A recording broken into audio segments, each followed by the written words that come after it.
हॉस्पिटलातून तुझ्या दादाजी गेला.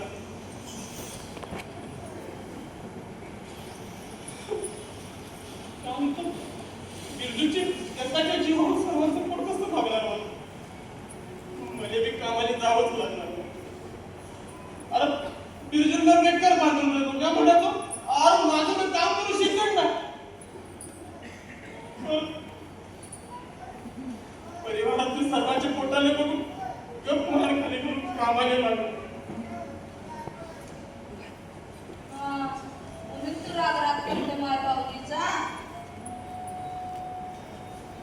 माहित नाही आणि मला बी माहित काहून बांधून राहील.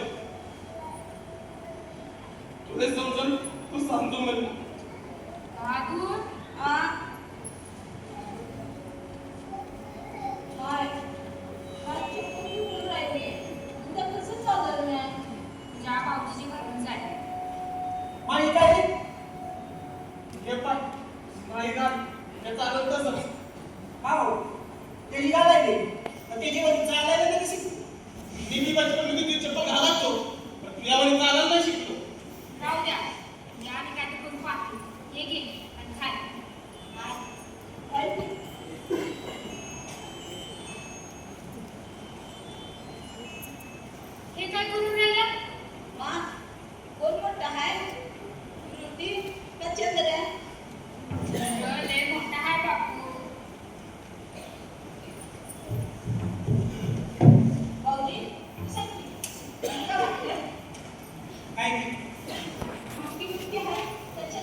सर्वे साहेबून राहिले तर देश बंद पडत ना बाप्पा.